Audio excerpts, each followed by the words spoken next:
আপু গ্রিন স্ট্রিটে ঈদের বাজার কেমন দেখলেন? আসসালামু আলাইকুম সবাইকে। আলহামদুলিল্লাহ খুবই ভালো চলতেছে, মাশাআল্লাহ আমাদের সেল খুবই ভালো, এখানে অনেক ভিড়, অনেক বেশি সেল হইতেছে, আলহামদুলিল্লাহ খুব হ্যাপি। এবার ঈদে কি কি আসছে? অনেক টাইপের নতুন পাকিস্তানি ড্রেসের সব একদম ফুল স্টক আমাদের আছে, আর প্রত্যেকটা শখে নতুন নতুন ভ্যারাইটিস আছে আমাদের অনেক আছে।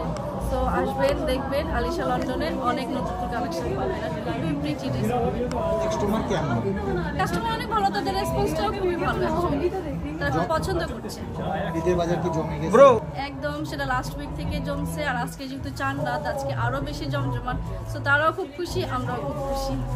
গত বছরও খুব ভালো ছিল, আলহামদুলিল্লাহ এবারও খুব ভালো চলতেছে, এবারও খুব ভালো। আগের তুলনায় কি ভালো না একটু কেমন কেমন মনে হয় আপনার আসলে? হ্যাঁ, আগের তুলনায় ডেফিনেটলি ভালো চলতেছে।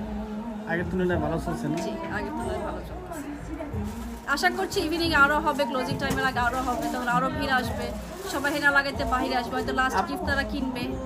আপনাদের যে প্রোডাক্ট যে আনছেন সবগুলো কি সেল হই সোল্ড আউট হইছে কিনা, না কি মনে করেন হ্যাঁ, যে কিছু আসলে আছে, ঈদের কিছু যে আছে। কালেকশন গুলো করছেন আপনারা ওগুলা কি সোল্ড আউট হইছে নাকি এমনি? সব সোল্ড আউট হয় নাই, বাট কিছু আছে ডেফিনেটলি অনেক সোল্ড আউট হয়েছে। ওভারঅল গ্রিন স্ট্রিটের মার্কেটটা কেমন লাগে আপনার দেখে? এটা কি বাঙালি পাড়া মনে হয় বা বাংলাদেশ মনে হয় এরকম? এটা আসলে অনেক জমজমাট একটা মার্কেট, স্ট্রিট। এটা পুরোপুরি আসলে বাঙালি পাড়ে আপনার কিছু মনে হবে যে ছোট্ট একটা বাংলাদেশ এখানে তৈরি হয়েছে। অ্যাকচুয়ালি আমার কাছে খুবই ভালো লাগে, সবাই এনজয় করে, দূর থেকেও সবাই আসে শুধু এখানে শপিং এর জন্য, খাবারের জন্য। আর এখানকার ট্রেডিশনাল তো আমরা বাঙালি এশিয়ান, সব খুব ভালো লাগে, ওরা আসে এখানে শপিং করতেও খুব পছন্দ করে। Thank you.